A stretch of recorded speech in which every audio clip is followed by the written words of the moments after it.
Bonjour tout le monde, nous sommes le 29 octobre 2016, il est présentement 5h20 environ.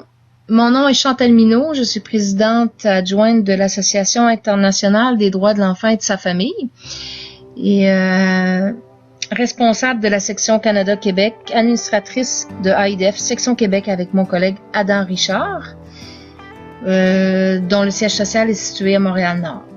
Je vous fais un petit vidéo aujourd'hui parce que je crois qu'il est important que vous preniez connaissance de ce qui se passe sur Facebook, des manipulations, de la censure que plusieurs d'entre nous subissons et parce que les plus riches n'arrivent plus à contrôler l'information parce qu'il y avait le contrôle de tous les médias de masse, mais maintenant avec tous les médias alternatifs autour, mais ils n'arrivent plus à contrôler. Alors, leur façon de contrôler, c'est de censurer, de fermer les comptes, de désactiver.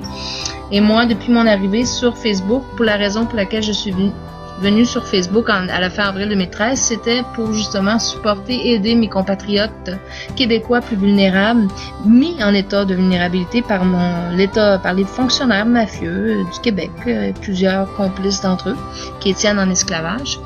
Et pour empêcher qu'ils en viennent à se suicider. C'était ma raison de base pour laquelle je suis arrivée sur Facebook. Et plusieurs d'entre eux sont pas très contents. Plusieurs de ces riches-là, dont Bell Canada, Richuto, Maître Richuto à Bell Canada et autres, sont pas très contents. Alors, l'harcèlement persiste intensément sur Facebook depuis désactivation de mon compte personnel parce que j'usurperais ma propre identité, voyez-vous, parce que après 5 tentatives de meurtre depuis le 15 octobre 2013, je devrais être morte. Donc, ils ont décidé en 2014 que j'usurpais mon nom et ils ont fermé mon compte personnel. Et ce compte-ci, qui est pas mon compte personnel, parce que c'est marqué Chantal Minault, mais c'est pas mon compte personnel, c'est le compte de l'association que j'ai ouvert à la fin avril 2013, qui porte le nom officiel AIDF Chantal Minault PSED, et que Facebook a changé criminellement de nom sans mon consentement du tout, mais vraiment pas, et il m'empêche de changer.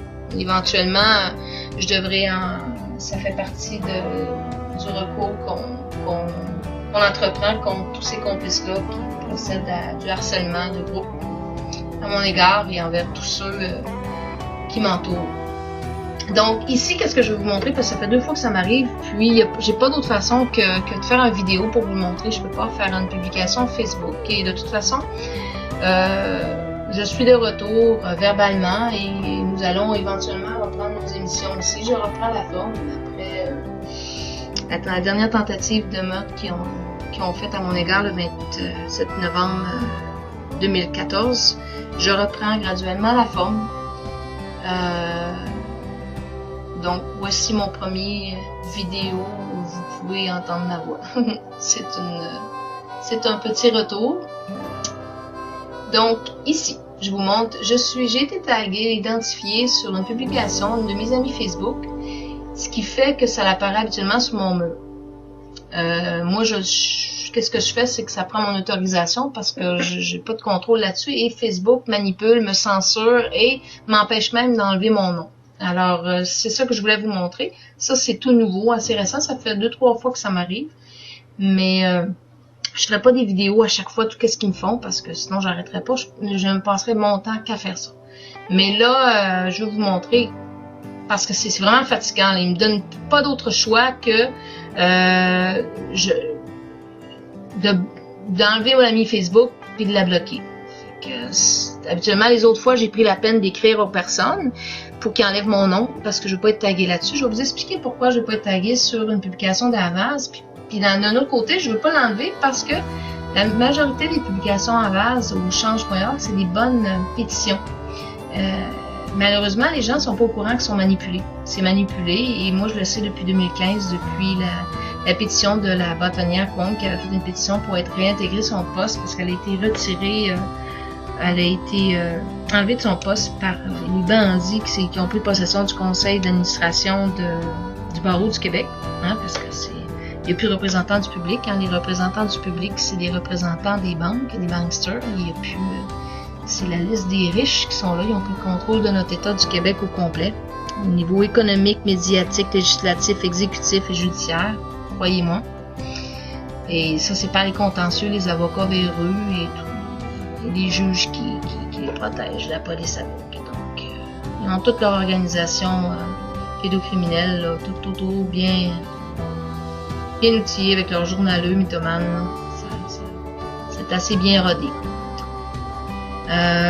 Donc ici, je vous montre, moi, qu'est-ce que je fais habituellement quand je suis taguée, c'est que je mets les deux articles qui décrivent assez bien qu'est-ce que c'est à base échange.org, qui est une manipulation, et c'est dans le fond, qu'est-ce que ça fait? Ça cible les gens qui sont pas d'accord avec plusieurs approches abusives et esclavagistes, les plus riches à travers le monde, à travers le nouvel ordre mondial qu'ils sont en train de créer, cette satanique de francs-maçons, parce que c'est ça, c'est les francs-maçons qui sont à la tête de tout ça, dont les banksters à la City et la reine d'Angleterre. Ça vient de là, la franc-maçonnerie à la base.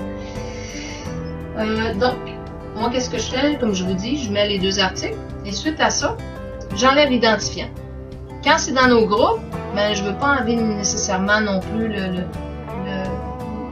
la publication, alors je mets les articles et je laisse ça comme ça, puis j'avise des gens. Et là, ici, qu'est-ce que je vais vous montrer? C'est assez particulier parce que j'ai subi beaucoup de censure de Facebook, mais celle-là, j'en ai une autre aujourd'hui, c'est incroyable. Il se concentre beaucoup le vendredi, samedi et dimanche. Donc ici, qu'est-ce qui arrive? C'est qu'après avoir mis les articles, qu'est-ce que je fais en commentaire? C'est que suite à ça, j'enlève l'identifiant parce que je ne veux pas être identifié avec eux. Je ne suis pas d'accord avec Avast, l'échange.org. C'est des organismes, des riches manipulateurs, pervers, pédocriminels. C'est vraiment, wow. Je veux pas alimenter ça non plus. Donc, je vais enlever l'identifiant. Je fais ça. Hein, comme on peut tous faire ça. Mais regardez bien qu'est-ce qu'il va. Ah! Ce message contient des éléments qui ont été bloqués par nos systèmes de sécurité. Ouais. Des éléments qui ont été bloqués. C'est moi qui ai bloqué, tout simplement. Fait que je peux même pas enlever mon nom sur des publications. Je peux même pas me détailler. Fait que vous voyez, c'est ça. Il me reste. L'autre choix que j'ai, c'est d'enlever Vitalina Michelina Galvao comme amie Facebook et de la bloquer. Parce que si je l'enlève comme amie, ça suffit pas. Il faut que je la bloque pour enlever l'identifiant. Donc, vous voyez qu'est-ce qui apparaît, c'est ce message contient des éléments qui ont été bloqués par notre système de sécurité. Ces éléments, c'est moi. C'est moi qui ai bloqué. Donc, j'ai pas d'autre option que de bloquer Vitalina Michelina Galvao, de l'enlever comme ami. À moins de lui écrire, c'est ce que je vais faire. Mais c'est encore du temps, c'est comme ça qu'ils me prennent du temps, me grugent du temps. C'est toujours des démarches, des démarches et des démarches et des démarches, hein, parce que c'est comme ça qu'ils harcèlent. C'est par épuisé. Ils cherchent à épuiser, c'est ça.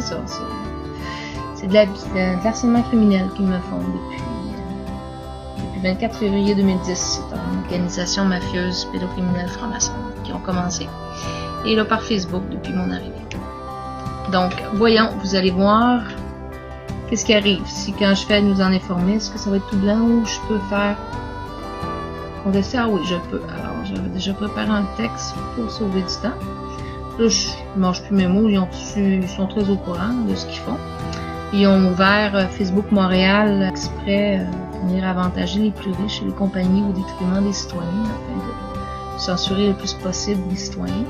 Damien Duprat et Sylvain Martel sont ici pour ça, avec Maître Jordan Bank, qui gère aussi, Jordan Bank gère aussi Canada Inc., Facebook Canada Inc., avec Maître David William King et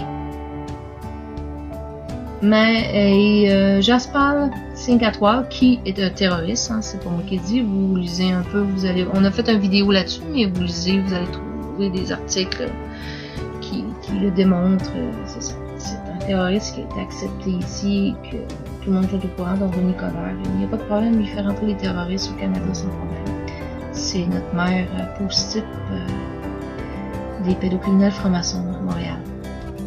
Malheureusement. On l'a mal pris, mais comme tout le monde à travers le monde. Donc ici, vous avez aussi Maître L. Johnson et Maître Theodore W. Ulliott, qui, avec Maître David William King, gèrent, ils sont les représentants avocats de Facebook Inc. en Californie, hein, dont le PDG, le principal actionnaire, est Mark Zuckerberg. Donc, vous avez les principaux responsables administrateurs de Facebook ici, donc je leur envoie.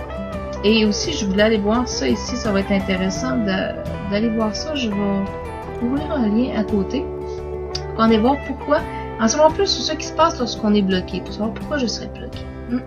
Je ne peux pas utiliser une fonctionnalité, par exemple, envoyer un message d'identification. Ah, c'est expliqué. Vous avez mis en place des règlements visant à réduire les risques de comportements pouvant être considérés par d'autres membres comme importants ou abusifs. Oh mon Dieu, ok.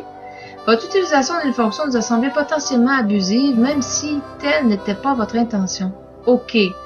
Donc, c'est abusif que j'enlève mon nom comme identifiant sur certaines publications, semblerait-il. Ils n'ont pas aimé ça que j'enlève mon nom régulièrement, alors ils ont décidé de m'en empêcher. Parce que c'est ça, c'est ça qui se passe. Fait que les blocages sont temporaires, oui, mais ils m'en font tous les jours, tout le temps. Ce qui constitue du harcèlement criminel, c'est vraiment de la censure, c'est de la discrimination, c'est vraiment à l'encontre de mes pouvoirs et droits fondamentaux, qui sont pourtant bien protégés par notre Constitution, qui est la loi suprême du Canada et du Québec. Donc, c'est ça ici que ça dit. Pour éviter d'être bloqué à nouveau, veuillez ralentir ou arrêter ce comportement. Lequel? Merci. Aïe aïe. Lequel? Ah, wow. Vous avez vu, là. Elle est trop bonne. On recommence, ok? C'est ça, là. Je vais enlever mon identifiant, supprimer l'identifiant. Vous ne serez plus identifié dans cette publication. Elle peut apparaître ailleurs, par exemple, dans le fil d'actualité ou des recherches ou des résultats de recherche, ok? J'abuse de cette fonction. C'est ça que ça veut dire, là. Vous me suivez, là? Intéressant. On recommence, on s'en va là. Eh oui, c'est ça. J'abuse. Ah non, c'est pas possible. Il exagère, là. Il exagère. Donc, on y va. On leur envoie ça. Par la suite, je vais vous montrer ce qu'ils m'ont fait d'autre ce matin. J'ai sauvé les... Qu'est-ce qu'ils m'ont fait? C'est pas croyable, là. C'était une première matin. Donc, j'envoie ça. Merci d'avoir fourni vos commentaires pour cette expérience. Ça m'a fait plaisir. Est-ce que je dois les remercier de me harceler criminellement en complicité avec ce réseau pédocriminel franc-maçon qui me menace de mort, de me harceler jusqu'à ma mort depuis le 24 février 2010? Je crois pas, hein? Non, je pense que ça va prendre un procès devant jury. Il n'y a pas d'autre option. Il n'y en a pas d'autre. Oui, je soutiens la cause palestinienne. Et ça finit bien, Anonymous Révolution. Donc sur ce, je vais la suite, je vais vous parler d'autres petites choses qui m'est arrivées aujourd'hui.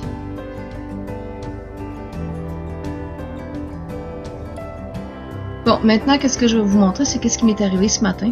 Tout d'un coup, par magie, j'arrive dans le groupe Les Indignés, puis je comprends plus rien. C'est tout rendu en espagnol. Je crois l'espagnol, mais après, j'ai pu réaliser que c'était du portugais. Donc, vous pouvez voir. Là, je me suis dit, bon, ben, c'est le groupe Les Indignés, ils ont transformé ça d'assez particulier. C'est une première de Facebook, là, franchement. Là. Donc, je demande à mon collègue, non, lui, c'est en français. Alors, ok. Alors, si c'est moi en portugais puis lui en français, ça veut dire que ce serait mon compte qui a été encore une fois manipulé, mafieux, pédocriminel de chez Facebook. Puis ça me harcelé, à désactiver des options, à changer des paramètres. Donc, une première m'a changé pour la langue portugaise. Donc, je ne comprends plus rien. Alors, essayez de changer ça après. C'est pas tout le monde qui est capable. C'est quand même assez débrouillard et assez outillé pour le faire. Et j'ai aussi un bon collègue spécialiste informatique, ce qui aide énormément aussi à plusieurs intrusions et malversations de certaines personnes sur Internet, donc chez Facebook. Donc ici, regardez, vous pouvez voir, c'est qu'est-ce que j'ai découvert le matin. C'est wow, ok, comment je fais pour revenir à mon compte. Regardez, je comprends plus rien. C'est vraiment tout en portugais. Puis, vous voyez ça ici. Regardez, c'est tout en portugais. Là, la page de Peuple Roi, ceux qui ont aimé la page de Peuple Roi, l'Union fait la force aujourd'hui. C'est vraiment tout OK, en portugais. OK. Là, je dis, bon, si mon collègue, si en français, puis moi en portugais, ça veut dire que c'est mon compte. On va aller vérifier le tout.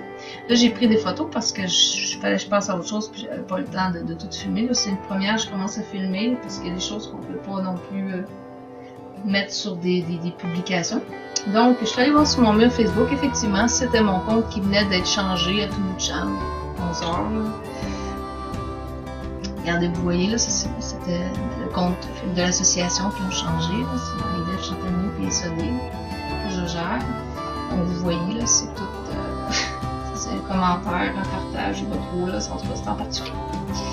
Fait que, ici, vous voyez, là, c'est tout en portugais. Wow, OK. Je dis, bon, on va aller dans les paramètres, hein, parce que ça, c'est quelqu'un de Facebook qui a changé dans les paramètres. Alors, je m'en vais dans les paramètres, en comparant avec mon collègue qui m'aide à voir les options, parce que bon, je comprends pas le portugais, moi. Puis, qu'est-ce que je comprends dans les paramètres? C'est que, ici, ça se trouve à être la langue. Hein? C'est en portugais, idioma, ça veut dire langue, il faut le savoir. Donc, vous voyez ici, hein, il n'y a rien qui a été touché. S'il y avait une modification, ça serait inscrit, quoi que ce soit. Là. Donc, c'est marqué, imaginez ça, le portugais. C'est hein, fait sur Facebook. Puis, la langue portugaise. Puis, la langue que je comprends, comprende, française. Je comprends le français, mais c'est mis en portugais, hein, la logique. Hein. Ce serait moi qui aurais changé normalement. Même si j'ai voulu faire semblant, j'aurais fait semblant comme du monde, là, je sais pas, là, mais c'est un peu fou. Donc, là, je dis OK, je clique sur éditer et je m'en vais, puis j'ai inversé, là, ça c'était le premier qui allait avant, là, parce que j'ai cliqué ici, puis c'est ça, j'ai cliqué sur l'idioma, qui m'a fait arriver, j'ai inversé mes images, qui m'a fait arriver ici. Alors j'ai changé, je suis allée dans l'éditeur, et j'ai changé la langue. Hein, j'ai mis français. Fait que c'est ça. C'est juste pour vous montrer, regardez, là, c'est en jaune, là, ça montre, puis modification enregistrée, ça montre que j'ai changé. Fait que c'était ça. Je voulais vous montrer le harcèlement subtil que je subis de la part de mafieux pédocriminels de chez Facebook, là, complice de cette organisation internationale franc-maçonne satanique. Fait que c'est ça. Ça, c'est les dernières. Ça, c'est vraiment aujourd'hui, là, c'est très subtil, c'est par en dessous, mais c'est assez original comme harcèlement. Puis, donc, la suite à venir.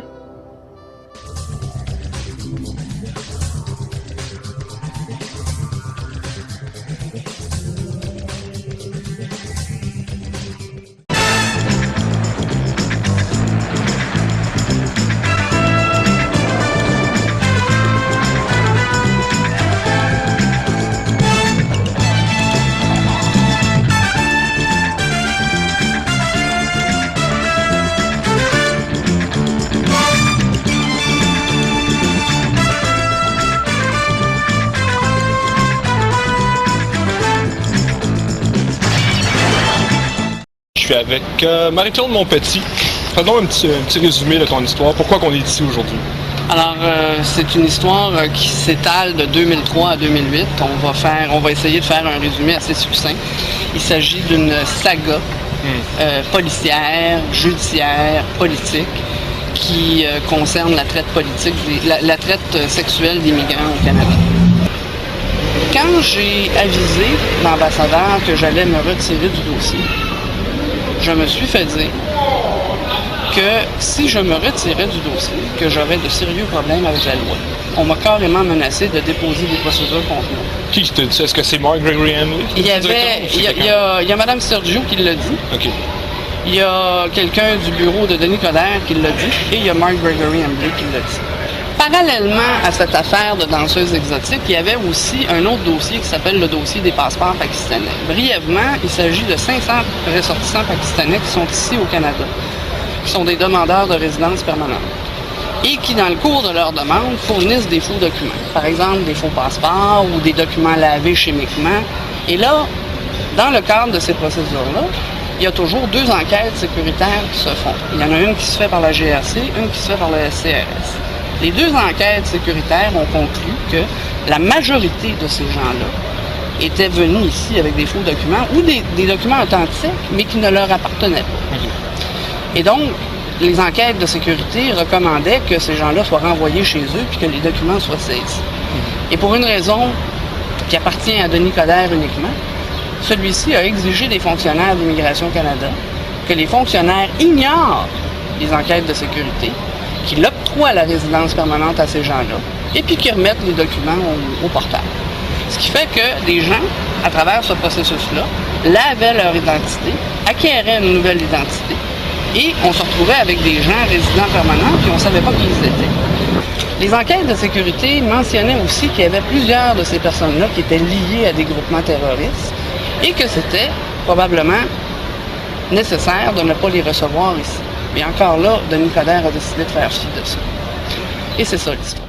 Les preuves qui ont été présentées sont... Les jugements ils sont assez clairs qu'il acquitte Marie-Claude Montpetit et qui se demande pourquoi la procureure a pu présenter des évidences comme ça. C'est justement le genre de conclusion à laquelle on en vient. Comment il se fait, si elle a été exonérée à 2 reprises, par 2 instances, que l'on ne fasse pas la lumière sur le restant de l'histoire. C'est bien beau de dire, elle est dépressive, elle est ci, elle est maniaco-dépressive, elle a dévié. Bon, on peut inventer toutes sortes de sornettes, évidemment, pour réduire une personne qui a quelque chose à dire. Mais une fois que vous êtes exonéré par 2 tribunaux, il me semble que le journalisme et le professionnalisme du journalisme, surtout celui d'enquête, moi je fais pas de journalisme d'enquête, je fais du journalisme instantané, et aurait dû, en tout cas, pousser plus loin. Maintenant, il reste à savoir si, quelle que soit la qualité des journalistes affectés au journalisme d'enquête, ne sont pas eux-mêmes subordonnés à une autorité qui est proche du pouvoir. C'est comme ça qu'il faut voir ça. Ouais.